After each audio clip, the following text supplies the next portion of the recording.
चाहें तो हवा में तैर सकते हैं, पानी पर चल सकते हैं, पूरी दुनिया जीत सकते हैं, लेकिन अपने मन की चाल समझना इन सब कामों से कठिन काम होता है। आपने कभी ख्याल किया होगा कि आप जो काम करना चाहते हैं आपका मन उससे उल्टा काम करता है। उदाहरण के लिए, अगर आप सिगरेट पीना छोड़ना चाहते हैं, आप खुद से दृढ़ निश्चय लेते हैं, लेकिन कुछ ही समय बाद आपका मन आपको खींचकर वापस उसी सिगरेट के पास लाकर खड़ा कर देता है। और ये बात सिर्फ सिगरेट पर लागू नहीं होती। हमारे जीवन में, हम सबके जीवन में बहुत सारे ऐसे काम होते हैं, ऐसी आदतें होती हैं जिन्हें हम छोड़ना चाहते हैं, लेकिन हम चाहकर भी उन आदतों को छोड़ नहीं पाते हैं। लेकिन अगर हम प्रयास करके अपने मन के दृष्टा बन जाते हैं, उसके साक्षी बन जाते हैं, तो हम अपने मन की चाल को पकड़ सकते हैं। और अगर एक बार हमें अपने मन की चाल पकड़ में आ जाए तो फिर हम कोई भी आदत छोड़ सकते हैं, या फिर इसके उलट कोई भी आदत अपना सकते हैं, जैसे कि ब्रह्म मुहूर्त में उठने की, या फिर कोई भी ऐसा काम जिसे करने में हमें आलस्य आता है, क्योंकि हमारी आदतों के पीछे मूलभूत बिंदु हमारा मन ही होता है और हम उसे ही नजरअंदाज करके चलते रहते हैं और बाद में पछताने के सिवाय हमारे पास कोई चारा नहीं बचता। आज की जो बहुत कहानी मैं आपको सुनाने जा रहा हूँ, उसमें आपको कुछ ऐसे तरीके पता चलेंगे जिससे कि आप अपने मन की चाल को भली भांति पकड़ सकते हैं, उसको जान सकते हैं, उसका निरीक्षण कर सकते हैं और उसके बाद अपनी आदतों में बदलाव कर सकते हैं। एक बार एक वाचाल शिष्य एक गुरु के आश्रम में शिक्षा ग्रहण करने के लिए आया हुआ था। वो शिष्य अपने गुरु की बात कम सुनता था, लेकिन अपनी बात बताने में वो बहुत उत्सुक रहता था। एक दिन गुरु ध्यान पर चर्चा कर रहे थे। ध्यान किस प्रकार किया जाता है और ध्यान का क्या महत्व होता है, इसी पर चर्चा चल रही थी। आश्रम के सभी शिष्य मौन होकर अपने गुरु की बातों को सुन रहे थे। गुरु उनको समझा रहे थे कि आप किसी भी प्रकार का ध्यान करते हो, लेकिन ध्यान की गहराइयों में जाने के लिए आपको अपने मन के अंदर प्रेम जागृत करना होगा। ध्यान करते समय आपको निरंतर अपने मन का निरीक्षण करना होगा कि आपके मन के अंदर किस प्रकार के विचार आते हैं।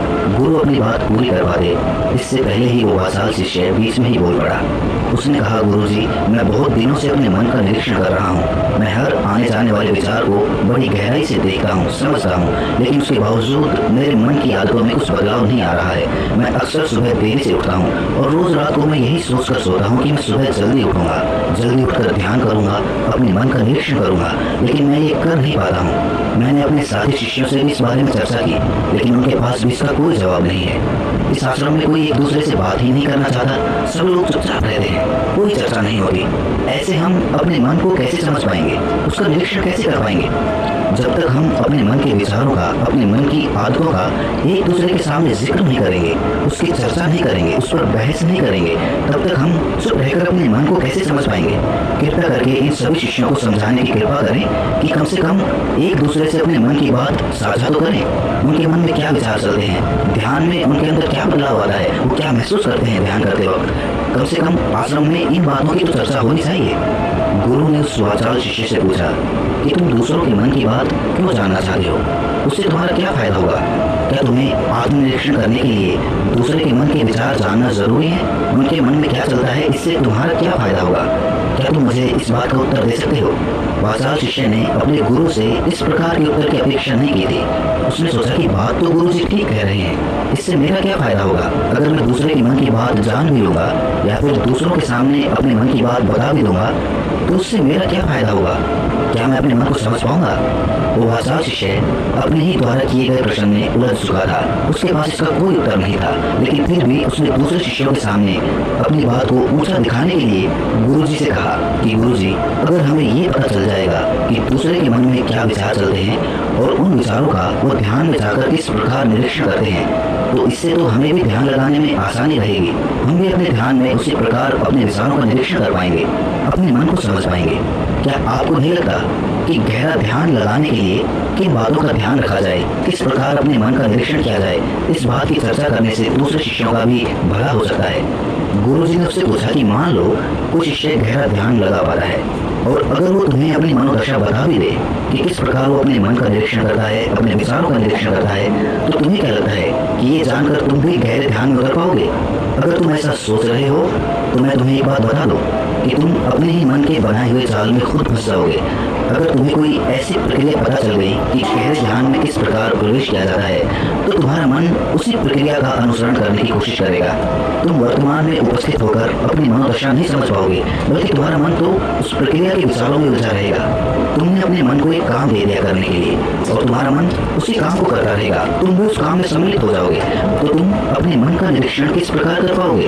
क्योंकि तुम तो खुद अपने मन के साथ सम्मिलित हो गए, तुम तो खुद अपने मन के साथ एक हो गए।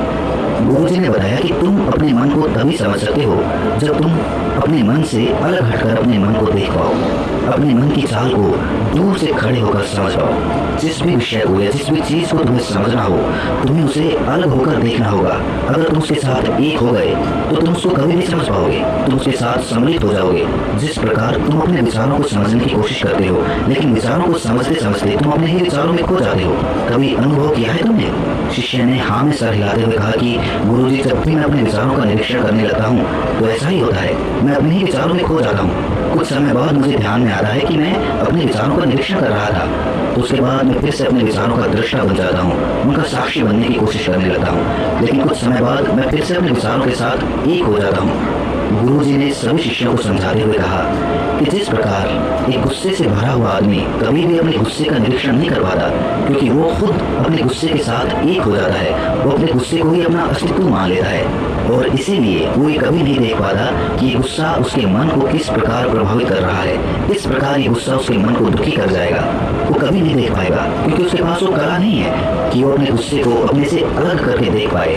इसी चीज के लिए सारे अभ्यास बने हुए हैं, ताकि तुम सिर्फ एक दृष्टा, एक साक्षी बनकर सभी चीजों को उसके परिपूर्ण, उसके असली स्वरूप में देख पाओ। और जब तुम सभी चीजों का, सभी विचारों का असली स्वरूप देख लेते हो, तब तुम्हें उसकी अनित्यता पता चलती है। तब तुम्हें पता चलता है कि ये सब आने जाने वाली चीजें हैं, लेकिन चेतना, कॉन्शियसनेस, वो हमेशा इंसान के साथ रहती है। वो दृष्टा, वो साक्षी जो उसको देख रहा है, वो हमेशा जीवित रहता है, वो कभी नहीं मरता, वो नित्य है। और वही चेतना होती है। चेतना किसी भी चीज से कभी भी बनी हुई नहीं होती।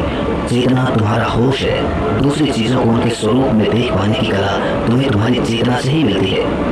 जितनी प्रगाढ़ तुम्हारी चेतना होगी, उतने ही अच्छे तरीके से तुम चीजों से अलग हटकर उनको देख पाने में सक्षम हो पाओगे। इसलिए अपनी चेतना को ऊपर उठाने का काम करो, ताकि तुम अपनी चेतना से किसी भी चीज का असली स्वरूप देखने में सक्षम हो पाओ। शिष्य ने पूछा कि गुरुदेव, आपकी बातें कुछ कुछ तो समझ में आ रही हैं, लेकिन एक बात समझ में नहीं आई कि अपनी चेतना को ऊपर उठाने के लिए, अपने आप को ज्यादा होश में रखने के लिए हमें क्या करना होगा। इस पर चर्चा करते हुए गुरु ने बताया कि तुम मौन होकर, चुप होकर सिर्फ अपने विचारों को, अपने मन की प्रक्रियाओं को, अपने अनुभवों को देखना शुरू करो। तुम्हारे अनुभव आते हैं, तुम्हारे अनुभव चले जाते हैं, वो अनित्य है, वो हमेशा हमारे साथ नहीं रहने वाले। लेकिन हमारा मन उन्हीं अनुभवों को पकड़ने की कोशिश करता रहता है। जब तुम्हें कोई अच्छा अनुभव होता है तो तुम्हारा मन चाहता है कि तुम्हें बार बार वही अनुभव हो, और उसी अनुभव को लेने के चक्कर में तुम्हारा मन तुम्हें फंसाता चला जाता है। तुम्हारी चेतना तुम्हारे मन के अधीन हो जाती है। वही होता है एक सिगरेट पीने वाले के साथ, वही होता है एक शराब पीने वाले के साथ, और वही होता है हर बुरी आदत अपनाने वाले के साथ, कि उसकी चेतना उसके मन की गुलाम हो जाती है। अगर तुम अपनी चेतना को अपने मन से आजाद करना चाहते हो तो सबसे पहले मौन रहना सीखो, चुप रहना सीखो। तुम्हारे ज्यादा बोलने की आदत, दूसरों से उनके अनुभव सुनने की आदत तुम्हारे मन को और ज्यादा भर देगी। लेकिन अपनी चेतना को आजाद करने के लिए तुम्हें अपने मन को खाली करना सीखना होगा। जब तुम अपने मन को खाली करोगे, तब तुम्हें अपनी चेतना का असली स्वरूप दिखाई देगा। तब तुम्हें पता चलेगा कि मौन रहकर, चुप रहकर अपनी चेतना को कैसे ऊपर उठाया जाए, कैसे हमेशा चैतन्य रहा जाए। चैतन्य रहना ही हमारा असली स्वरूप होता है, लेकिन हम उसे भूल चुके हैं अपने मन के अधीन होकर। इसीलिए अपनी चेतना को अपने मन से छुटकारा दिलाना होगा।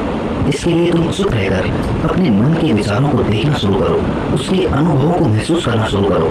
जब तुम अपने मन के साक्षी हो जाते हो, अपने मन के दृष्टा हो जाते हो, उसे देखने वाले हो जाते हो, तब तुम्हें पता चलता है कि तुम्हारे मन में एक विचार जाता है तो दूसरा आ जाता है, दूसरा जाता है तो तीसरा आ जाता है। और इस प्रकार जिस तरह सड़क पर भीड़ चल रही होती है, लोगों का हुजूम चल रहा होता है, एक आदमी जाता है तो दूसरा आता है, दूसरा जाता है तो तीसरा आता है, उसी प्रकार हमारे मन की भूमि में अनेकों अनेक विचार आते, लेकिन धीरे धीरे हम उनसे जुड़ते नहीं हैं, उनके साथ बहने नहीं लग जाते, उनके साथ खो नहीं जाते, बल्कि उनको साक्षी होकर बस देखते रहते हैं। और देखते देखते धीरे धीरे उस सभी विचार विलीन होने लगते हैं, और उसके बाद हमारे मन की भूमि पूरी तरह से खाली हो जाती है और अब हमें पहली बार अपने चैतन्य होने का पता चलता है। हमें पता चलता है कि हमारी चेतना ही हमारा असली आनंद है, वही हमारा स्वरूप है।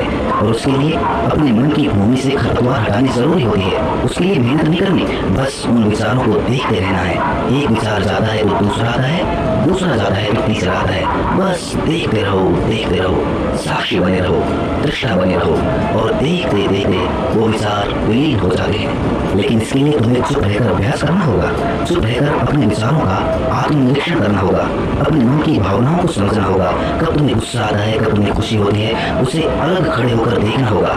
जब भी हमें गुस्सा आता है या खुशी होती है या किसी से घृणा होती है तो हम तत्क्षण उत्तेजित हो जाते हैं और उत्तेजना की वजह से ही हम उन भावनाओं को अलग होकर देख नहीं पाते हैं। लेकिन अगर हम उत्तेजित ना हों, शांत रहें, शिथिल रहें, तो हम अपने मन की भावनाओं को समझ सकते हैं, उनको जान सकते हैं। और जब हम अपने मन की भावनाओं को जानने लगते हैं तब हमें पता चलता है कि कोई भी भाव हमेशा नहीं रहता। एक भाव जाता है तो दूसरा चला आता है। खुशी हमेशा नहीं रहती, दुख हमेशा नहीं रहता, गुस्सा हमेशा नहीं आता, घृणा हमेशा नहीं होती। जब इन बातों को हम समझने लगते हैं तो ये सारे भाव हमारे अंदर से विलीन होने लगते हैं और सिर्फ एक प्रेम, एक आनंद हमारे अंदर बच जाता है।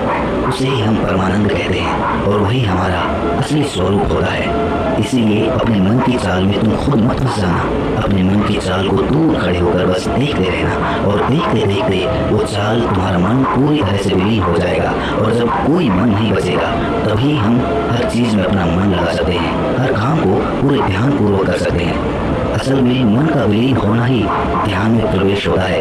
जब तक हमारा मन हावी होता है तब तक हम ध्यान में प्रवेश नहीं कर पाते, क्योंकि हमारा मन करेगा तब हम ध्यान करेंगे और जब हमारा मन नहीं करेगा तब हम ध्यान नहीं करेंगे। और ऐसा हर काम में लागू होता है। लेकिन एक बार अगर हमारा मन विलीन हो जाता है तो हम हर काम में ध्यान लगा सकते हैं और ध्यान ही हमारा असली स्वरूप बन जाता है, वही चेतना बन जाती है। इस ज्ञान भरी चर्चा को सुनकर सभी शिष्य प्रसन्न हो गए, लेकिन गुरु ने उन्हें चेतावनी देते हुए कहा कि तुम प्रसन्न हो रहे हो, ये भी तुम्हारे मन की एक भावना है। तुम्हें ये बातें सुनने में मजा आ रहा है, इसीलिए तुम प्रसन्न हो रहे हो, लेकिन ये बातें हमेशा कोई तुम्हें नहीं सुनाएगा और इसी वजह से तुम्हारा मन हमेशा प्रसन्न नहीं रह पाएगा। अगर तुम्हें असली आनंद की खोज करनी है, ऐसी प्रसन्नता हासिल करनी है जो कभी विलीन ना हो, तो तुम शांत होकर, मौन होकर, भावना रहित होकर अपने विचारों और अपनी भावनाओं को देखना शुरू करो। उसके बाद तुम्हें खुद ही महसूस होगा कि चेतना जो होती है वो शाश्वत होती है, वो कभी नहीं मरती और बाकी सभी चीजें अनित्य हैं, वो खत्म हो जाएंगी, वो मर जाएंगी, वो पीछे छूट जाएंगी। कोई भी चीज इस संसार में शाश्वत नहीं होती सिवाय हमारी चेतना के। जब हमारे प्राण छूटते हैं तो हमारे शरीर से सबसे पहले हमारी चेतना ही निकलती है, इसीलिए चेतना कभी नहीं मरती। गुरु ने सभी को निर्देश देते हुए कहा कि आज हम मौन रहकर अपने मन के विचारों और उसकी भावनाओं पर ध्यान लगाएंगे, उसके साथ सम्मिलित नहीं होंगे, बस उसे दूर से खड़े होकर देखते रहेंगे।